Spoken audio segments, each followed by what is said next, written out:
The Russians are coming. Only this time, they're not coming for Ukraine. They're coming for Putin.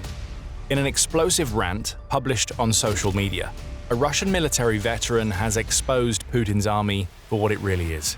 Abuse has been alleged. A call for mutiny rings out. Russian soldiers are now actively threatening Putin's rule as Wagner 2.0 looks like it's on the horizon. The Kremlin's response has been rapid. But Putin's callous brutality has just been exposed as another shot to his power rings, and the greatest threat to Russia increasingly seems to be Russia itself. In his explosive rant, a former Russian army reconnaissance squad commander named Alexander Lunin has laid out exactly what life in Putin's military really looks like.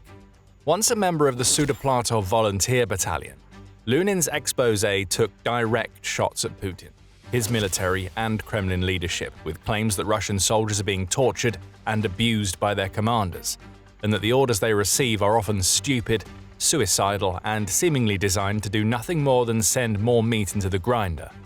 Lunin called for a direct meeting with Putin, in which he would expose the real truth, which no official will tell him. Usually this sort of thing would be swept under the rug by Russia. What's one disgruntled soldier in an army of millions, after all? But Lunin didn't stop with exposing the Russian military and its abusive ways. Lunin said that if his meeting with Putin didn't happen, then Russia's leader faces what could be the complete death of his Ukraine invasion. A mutiny is coming, Lunin warned, and the only way to stop it is to get Putin to understand how his commanders treat their soldiers. If I do not arrive at the Kremlin in the near future and appear live on air alongside you, the army will turn its weapons against the Kremlin, Lunin declared, amidst claims that he had met with high-ranking officials in the Russian Defense Ministry, as well as members of the Russian security services. The implication seems to be clear. Lunin is warning Putin that he has an uprising on his hands, and that it may well have support from members of the upper echelons of the Russian president's regime. This is not a bluff, Lunin warned as he concluded his message. There's no letting this message fly under the radar. And if the Kremlin still hoped to keep it all under wraps, those hopes were shattered within 24 hours of Lunin's message going live. That's how long it took for the ex-soldier's warning to garner a staggering 12 million views across social media platforms. There is no ignoring this one for Putin. The warning is out there, and many Russians have already seen it. However, the aftermath of the video going viral has been strange. On one hand, Lunin appears to have attempted to backtrack some of his comments. In the aftermath of his message gaining so much attention, he claimed that he wasn't actively looking to arrange or call for a coup, but was instead hoping to relay information about the real conditions that Russian soldiers suffer in their army. He also reiterated his claims that Defense Ministry and security service officials had encouraged him to raise these issues publicly. No evidence has been provided for his claim, Radio Free Europe Radio Liberty reports, but that's hardly surprising. No high-ranking official in either of these organizations is going to expose themselves by backing a message that shatters the illusion under which Putin so happily lives. Lunin's later comments also suggested that any rebellion would come quietly, and that nobody would come to him to issue a warning. And on top of all of this, Lunin quickly withdrew his demand for a live audience with Putin, instead claiming that he wanted to make Russia's leader aware of the abuse and bribery that is happening inside his own military. An almost immediate contradiction. Perhaps Lunin, who formerly went under the name Alexander Pustovalov, was starting to get scared.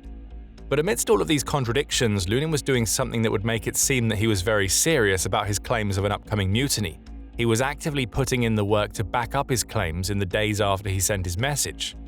United 24 media reports that he started gathering testimonies from other Russian servicemen about the abuse they had experienced, again with claims that he intended to share all of this with Putin.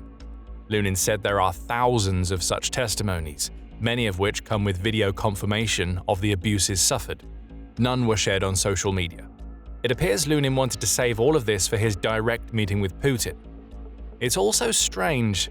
There are threats of mutiny and claims of being prompted by high-ranking officials to deliver his message.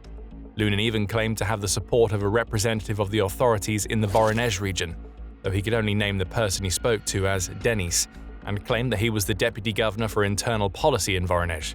The man who holds that position is actually named Dmitry Maslov, Agentstvo News reveals. It also seems that Lunin has either been led down the garden path by officials, who are using him to expose real issues in the Russian army, or he has broken down and no longer cares what happens to him, as long as somebody listens. Either way, a mutiny has been threatened. Putin has to pay attention. What Russia's leader will fear most from all of this is the prospect of Wagner 2.0 happening. Lunin's message comes around 3 years after an attempted coup that almost rocked the Kremlin to its very core. On June 24, 2023, Putin faced what still stands as the most direct challenge to his power in a quarter of a century of rule in Russia. The catalyst for that challenge was Yevgeny Prigozhin, who was the founder of the infamous Wagner group of mercenaries. Though not officially part of Russia's military, the Wagner group seemed to be on Putin's side during the first year or so of the invasion, until it wasn't. The summer of 2023 saw Wagner take over the city of Rostov-on-Don, which Russia had used as one of the main staging grounds of its war a little under a year and a half earlier. Prigozhin organized what he called a March for Justice, as Wagner fighters began a march from Rostov-on-Don toward Moscow. This wasn't a peaceful march. International Crisis Group reports that the Wagner group shot down several Russian choppers and a fighter jet, leading to Putin branding the entire thing a betrayal. The mutiny ended the day after it began. Prigozhin's soldiers were within 200 kilometers of Moscow when the Wagner leader revealed they would divert to Belarus to engage in talks with that country's president, Alexander Lukashenko. A deal was struck, and the coup finished with little more than a whimper, as Russia once again put Wagner to work in Ukraine and elsewhere. As for Prigozhin, he didn't last much longer. The former Wagner leader wasn't incarcerated. Instead, 2 months after his march, Prigozhin died in a plane crash, alongside several senior members of his mercenary group. The timing appeared to be more than just coincidental, and rumors persist to this day that the Kremlin organized an assassination to shut the attempted coup down once and for all. Now, Lunin's viral message doesn't quite measure up to a full-blown march involving thousands of men, but there are parallels between the Wagner mutiny and Lunin's message. In Lunin's case, thousands have supposedly revealed evidence of the abuse that Lunin claims runs rampant in the Russian military. There are claims that guns will be pointed at the Kremlin, and a clear call to arms that might spark a Wagner 2.0 if they are left unchecked. And again, we see a disgruntled fighter who has experienced the reality of the Russian war in Ukraine and decided to make a stand. That sort of thing doesn't happen in Putin's Russia. And the Kremlin's response to all of this exposes the Russian president's deepest fears that he will be yanked away from power by his own people. But before we get into that response, this is a quick reminder that you are watching The Military Show. We publish videos like this every day, so hit subscribe if you're getting new insight from our channel. Russia's response to Lunin and his threats seems to have come in stages. Initially, the Kremlin seemed to be dismissive of Lunin's video. One of Putin's favorite mouthpieces, Dmitry Peskov, commented on the video on June 26, stating, "We were told there was such a statement, but we haven't had a chance to read it yet." However, Peskov also claims that reports of Lunin's words had struck him as rather strange, but that officials would need to familiarize themselves with the video before they could pass any judgment. So a reserved response from the Kremlin, perhaps because Putin and his cronies knew how much traction the video had gained and were wary of jumping straight into action. The next update came from Lunin himself.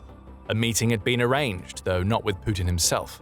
Rather, the call to meet came from Vitaly Borodin, who is a pro-Kremlin activist and the leader of a group named the Federal Project for Security and Anti-Corruption. Though not officially affiliated with the Kremlin, the group has a track record of filing denunciations against public figures as part of Putin's so-called attempts to curb corruption in the Russian ranks. Vitaly Borodin contacted me. They invited me to Moscow to voice my concerns, all the issues that had accumulated, Lunin claimed. For a moment there, it looked like we might get the expose that would lead to the mutiny, but the Kremlin put a stop to all of it. On June 28, DW broke the news that Lunin had suffered the fate that many would have assumed as soon as he went viral. He'd been arrested, supposedly for 11 days. As with so much of this story, the reports are somewhat confusing and contradictory. Lunin's wife, Tatiana, has told the My Life Telegram channel that Lunin was planning to head to Moscow by car after receiving Borodin's invitation. Those preparations began on June 26, but Lunin never got the chance to get far in his journey. During the night, people who claimed to be police officers arrived in the village of Lizinovka in Voronezh looking for Lunin. They found him as Tatiana looked after their children at home.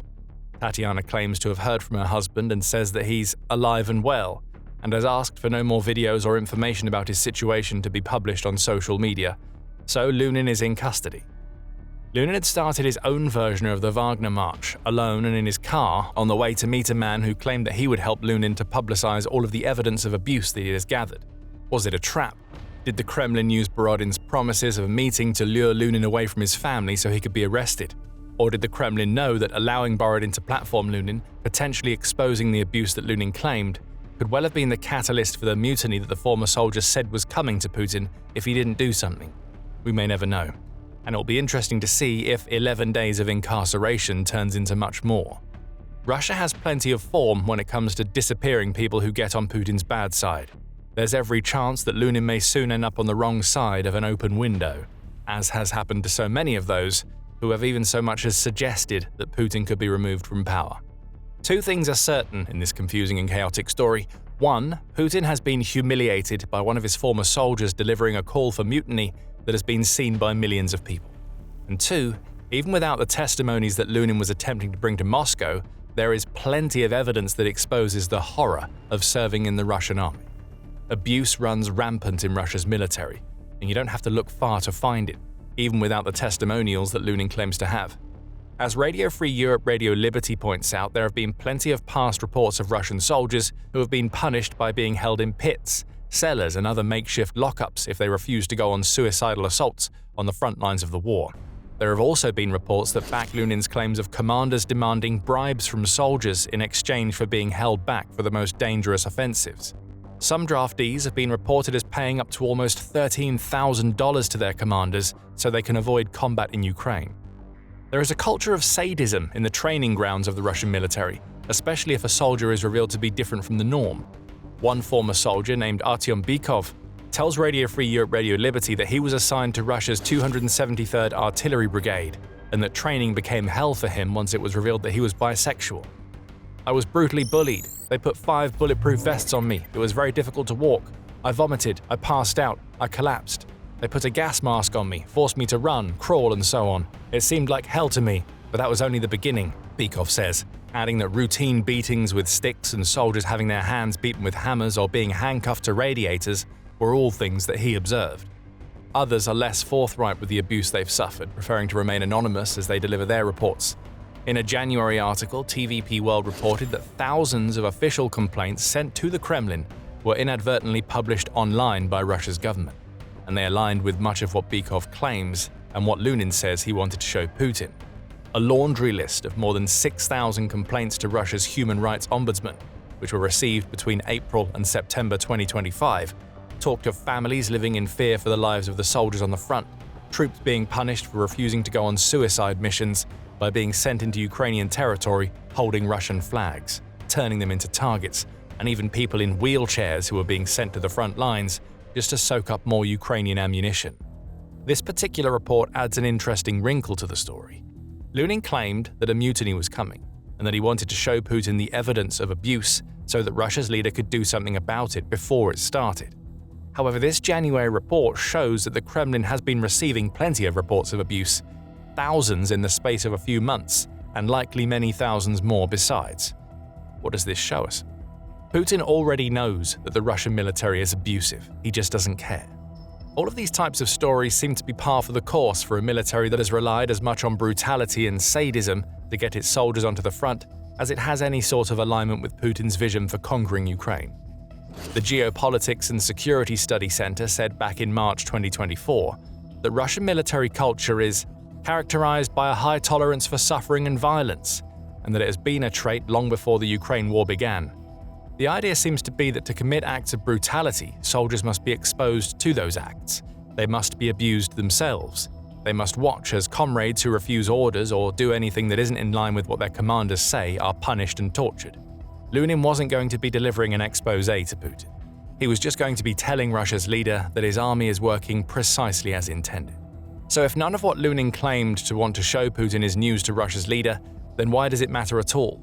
The simple answer to that question is that Lunin's video made these abuses public to people who may never have heard about them inside Russia, and that demonstrates that there are soldiers who have had more than their fill and are ready to end the war.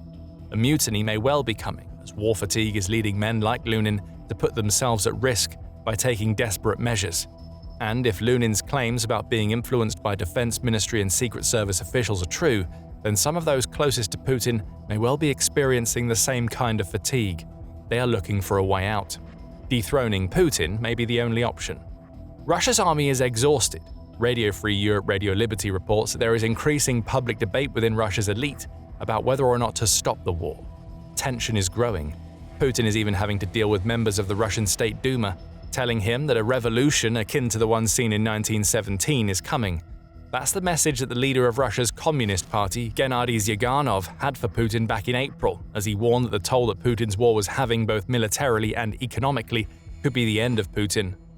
For Russia's leader, Lunin's words weren't just the ravings of a man who had been pushed to the edge. They were an echo of more refined but equally dangerous words that are coming from some of the most powerful people in Russia. On the ground, Russia continues to make very little progress in Ukraine, and inside Russia, more drones are flying into Putin's territory than ever before, with some reaching as deep as Moscow. Even Putin himself has been forced to admit that fuel shortages are being caused by Ukraine's attacks on Russia's oil infrastructure. So Lunin may not have led a Wagner 2.0 style coup himself. But he has warned of a mutiny, and it's clear that the attitude toward Putin and his war is changing inside Russia. For a former soldier to be so public with their discontent and to reveal to millions the abuse that is happening in the army is bad enough. For all of that to be piled on to division among the elites and the evidence that can no longer be denied of Russia's failures on the front and Ukraine's attacks inside Russia is a potential catastrophe for Putin. Something big may well be about to break Putin. The question now is whether he'll go out with a bang due to a military insurrection or a whimper as those working behind the scenes look to remove him from power. Either outcome would work for Ukraine, and Putin is certainly providing his enemies with enough rope to hang him.